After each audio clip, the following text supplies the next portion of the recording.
Hi, in this Cinema 4D tutorial I'll show you how to take the base model of a joystick and turn it into this neon outline animation.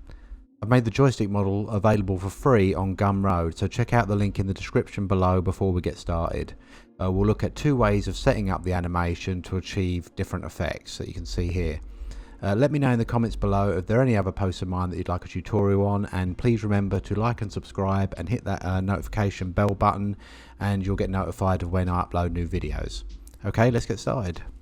Right, now you've downloaded the model, you'll have this scene with the joystick and this cable coming out. So it's quite a simple scene, just a few mostly primitive objects, apart from this was a volume builder at the bottom, but it's just a couple of cubes. So we don't need the stage. What we want to do is split this up into lots of splines that we can then create these kind of neon lights that kind of move up and down in this kind of retro looking way.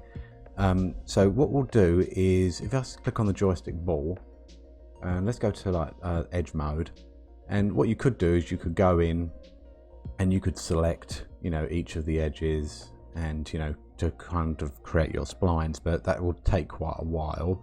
So what we're going to use is the plane cut tool. Okay, so you can find that, I've added it to my menu here, but you can find that in mesh, create, plane cut. Okay, now with the plane cut tool, by default it's set to free, and that will kind of create these, you know, random lines which you might be able to use in your build. Let me just make sure I've got nothing selected. So what we actually want, we want cut all. If you do split, then it will actually cut it on the oh, let's go back, get rid of that actual cut as well. If you if you do split, it will do cuts on the inside and outside. You'll end up actually with double the amount of spline, so we don't need that. So we just want cut all.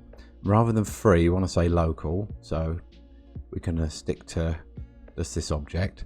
Now our plane, I want to go up down, so I'm going to do the XZ plane.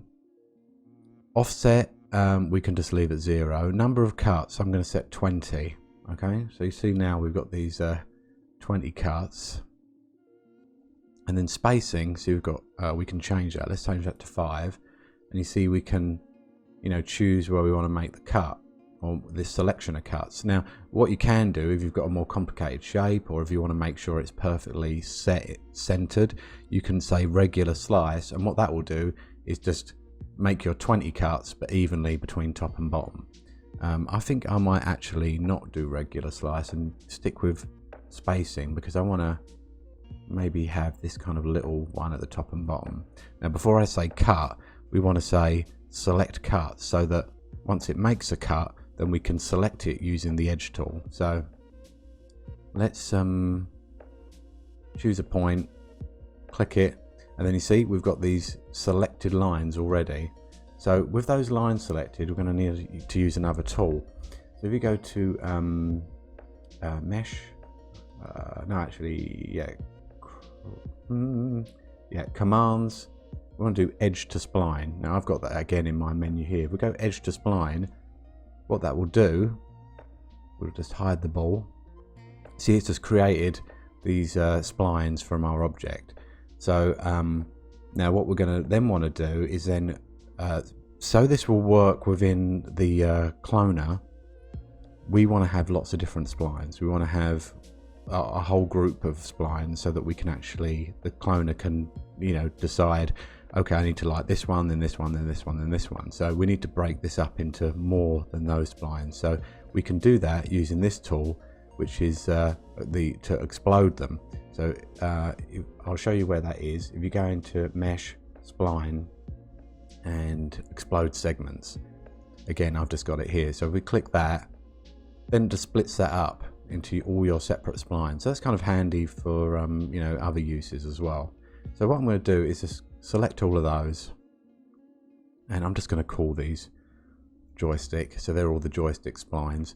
The one at the top is basically like a null object, but I don't like the fact it's got a spline icon on, so I'm just going to, for now, I'm just going to, actually I'll just leave all those together. So there's all our joystick splines. Now we just need to, actually, joystick ball. So now we need to do the same for these other objects. So let's say we'll pick the stick. Now you need to make sure the object is editable, so let's go to editable and get our plane cut again. Now I want to select the number, and I want to I think I'm going to say regular slice for this one. I think they're too far together, so what I'm going to do is just change the number of cuts. So I'm going to say 8 cuts, press select, and then we'll do the same thing again. Go edge to spline, yeah, and then I'm going to explode those segments, bring them out, and then I'm just going to call this one stick. So I'm going to go through and do this for the other objects. So let's just again, let's select this one. Maybe I'll do we'll do a few less on this one. Let's go to our options. I might say 6 for this. There we go. Edge to spline. I'm going to explode these. Now if you had one object, obviously you could just do this once, but with multiple objects you're going to need to do this setup. So if you want to kind of copy this one, and what I might do actually is for this one I might do a couple of splines at the top. So where's our top one? You kind of want to make sure these are roughly in order, I guess, so let's put that one at the bottom. Go. Pick the top one, and then what I'm going to do is just actually I will reset the axis, because the axis is sent to the center of the object. So I'm going to execute that. I'm just going to duplicate that, scale it down, do that again,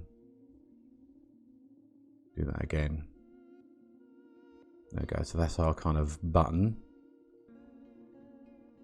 I'll rename those button, and then this stick base, make that editable, and let's go to our polygon mode. Yep, that's good for the slices. I'm going to select that again, do our edge to spline, and then we'll explode those.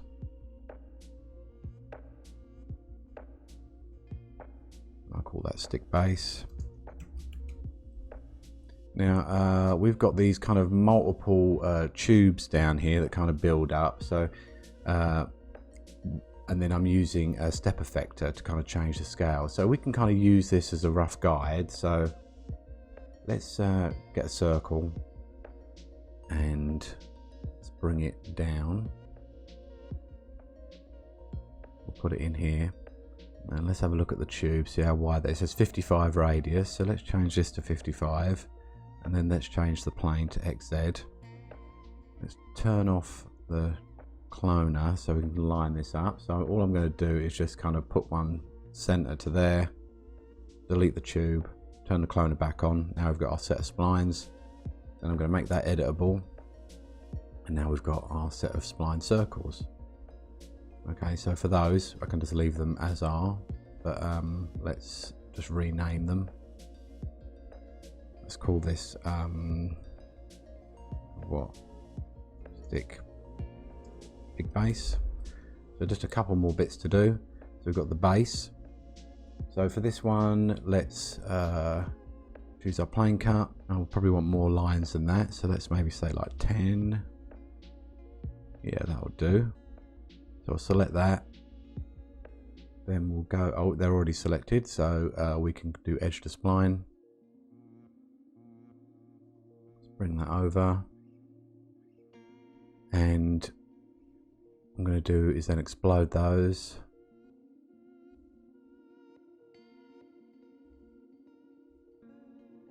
Okay, and then we'll call this base. Now what I want to do is probably have a couple on the top, so to kind of give the surface, and also there's some extra lines here that are interrupting with my button lines. So what I want to do, I'm just gonna for a second just group the button and hide that. I'm going to zoom in and we'll go to our edge tool. For our base, I'm just going to, actually not edge tool, let's want to go to object. I just want to delete these. I don't need those interiors. And bring the button back in. And then I just want to add kind of like a surface to the top. So let's select the top spline. I'm going to copy that. I should have just moved it. I'll bring that to the bottom. There.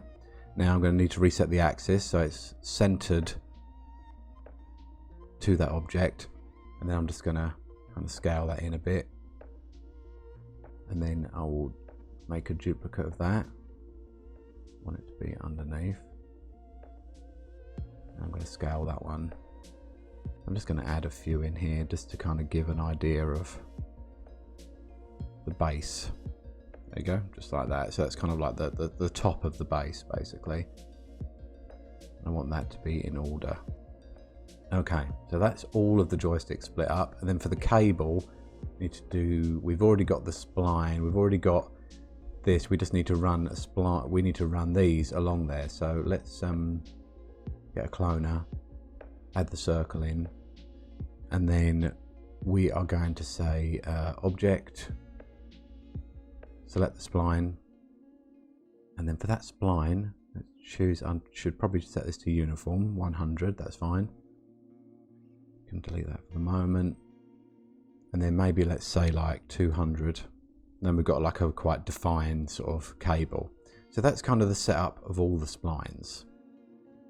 So now what we're going to do to make these actually recognizable, in Octane you can add the hair tag on to make these render as hair, but when you seem to put them in a cloner, you don't seem to then be able to kind of affect the color of those hairs using the cloner through Octane. But if anyone else knows any differently, then please tell me, but this is the way that I found to do it. So what I need to do, we'll call this cable, because I want to keep that as is. We need to create some sweeps. So we'll duplicate this circle, and we're going to make the radius of this low, like 0.1, and then bring both of these under the sweep. And actually what I should probably do is I want to change the sweep, change the position, scale, rotation, so everything actually goes properly along the line. So there we go. So there's our set of splines there. Now this circle here, which is the thickness, I'm going to want to use that on the splines for the joystick. So I've got the option to be able to parametrically change all of them at once. We're going to create an instance. So this is our circle instance, and then we're going to need to go into the joystick. We can delete the step effect now because we don't need it. So this is the frustrating bit. What we're going to have to do is make all of these individual splines, like a sweep splines. So let's select all of them, and then with all of them selected, I think we can hold, I think it's shift, and click sweep. And now we've created all of these as sweeps, but what we need to do is add in this circle instance to all of them. So I'm going to quickly add them. While I'm adding them, I may just quickly fast forward.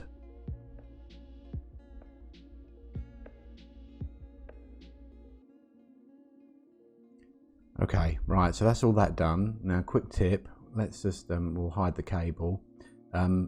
Obviously you could go in and you'd want to fold all these back up again. Quick way of doing that is if we go up here to view folding, you can say fold all, and that just folds everything up. So let's bring in another cloner, and I'm going to call this one joystick. And then I'm going to grab all these sweeps and make note of the numbers. So there's 58 plus the one with no number, so we've got 59 sweeps in total. And let's go and change the settings. So let's say we want this to be 59. Turn off fixed clone, and this position in the Y, I want to change that to 0. So now we're back to our original joystick. Now all of our animation is going to be driven in Octane, so let's open up the live Octane viewer and let's press render and see what we're dealing with. And we've just got white on white at the moment, so let's bring in a texture environment, and we want to make this dark so that our neon shows up. So you could go black, but I think I am going to go with like a very dark blue. a midnight blue. And then the animation of the textures is going to be driven a couple of different ways. So the first way is by selecting both of our cloners, and we're going to open up a shader, and then we want to make sure under the parameters scale is turned off, color mode is set to effector color, and under shading let's just bring in a gradient. So this gradient, black and white gradient, is going to run down the object, and that will drive the color. So there's another way of doing it, but let me apply this and then you'll see how this affects it. So we open up a diffuse material, and I'm going to call this neon, and we'll go into the node editor, and we want a MoGraph color shader. Then we want a gradient, so that's going to obviously be our colors. We drag that into there, and then in the neon we want our black body emission, and then we're going to pump that gradient into there. And at the minute we've just got a black to white, so let's just throw this on. So we want that on the joystick and on the cable, and you know, they're super bright white at the moment. What I might do is, and you can see that because you see we've got this kind of odd pixelation around the edges. I think just because it's so bright. I'm going to change this to surface brightness to kind of bring that down, and then I might actually slightly change some other settings, but let's actually go to the gradient and change that to start with and see what we're working with. So I'm just going to pick one of these. If I twirl this down, I'm just going to pick one of these presets. I'm going to pick this pattern 1. You can see there our pattern is now applied, but you'll see there's kind of like separate gradients going on. We've kind of got a gradient on the base, a gradient here, and it's the same gradient, it's just being applied in different places. And that's how this way is different to the other way I'm going to show you. So this way because we've got these separate groups of splines, and they're not all necessarily stacked in the right order, it means that they're going to apply the colors differently to if we do it in one full top to bottom. So let's just make this kind of look nice and set up the animation, then I'll show you the other way of doing it. So if we go into camera, we've got this post-processing option. Let's enable that. I'm going to up this bloom power a little, and you see we now get that kind of neon glow.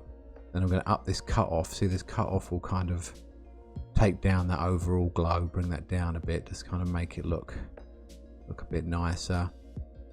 We're kind of getting a little bit of this glare. This glare power is you can add on these kind of sparkles, which kind of looks like 70s dance floor. So I'm just going to completely turn that off.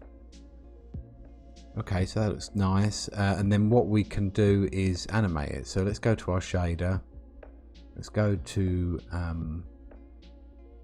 the shading, and then under mapping, so you've got this offset U. Frame 1, I'm going to set that to 0. Then I'm going to go frame 100, which is my last frame, set that to 1. Record that, and now you see if we move along, we're animating through that gradient of colors. We're getting quite a cool effect. So that's one way of doing it. So there's a second way of doing this, and that way we're going to need to delete the shader. So I'll save this. So in this option, we're going to get rid of the shader. You see we've got that color applied, but obviously it's not animated. So let's I'm going to grab actually I'm going to leave it the same on the cable, but on the joystick I'm going to get a MoGraph plane effector, and then under the parameters I'm going to turn off position. Then under see we've got color mode, fields color. Yeah, I'm going to leave it on fields color. Then I'm going to add a fall off, so I'll add a linear field, and then I'm going to rotate this through 90 degrees.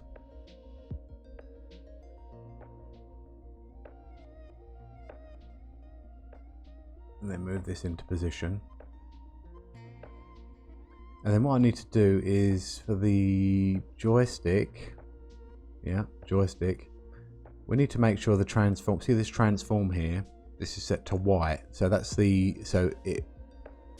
where before we create a gradient, now what we're going to do is actually create a gradient but using the field. So the cloner is set to white, and then on our linear field under color remap we're going to set that to black. So this is how we're going to set our gradient. Now just thinking about it, I think this is the other thing we need to change, is we don't actually want this to be in a cloner, we want this to be in a fracture object, because the cloner, to make everything sit in the right way, we had to turn off the what was it, this kind of fixed clone. So let's just bring in a fracture and we'll just replace this. So let's just grab all of these, stick those in the fracture, add that material on there, and then on the fracture we're going to add in the plane effector, and then we need to change it from straight to, I think, explode segments. Okay, and maybe what we'll do is just bring in, because we've got lots of lines on this one, so maybe we'll just change the gradient to something more obvious. So let's go to the presets, let's get maybe let's just get this rainbow pattern. There we go. So we've got that rainbow pattern going from top to bottom on this one. Now what we want to do is change this so that, well, we actually, for the cable we're still going to actually need that shader. So let's put that back on again, and we'll animate that in a second. But for the fracture, we've got this linear field going top to bottom, but the way we're going to animate that is by going to the remapping, go to contour, and then under contour mode I'm going to change this to curve. Okay, and then here, see, we've got spline animation speed. So what we can do is actually I'm going to set this to 100, and what that will do is it will go through that gradient over the course of 100 frames. Now this is super bright because we've got different colors, our processing is affecting it differently, so we can just kind of play with this a bit, and then maybe I'll actually take down that emission. So maybe we'll tone it down a little, and then up the post processing. Maybe we'll up that cutoff, so we end up with something like that. See, so now you can kind of see it here. It's going through that gradient all the way from top to bottom. So that's how you get a linear sort of gradient going from top to bottom across your object.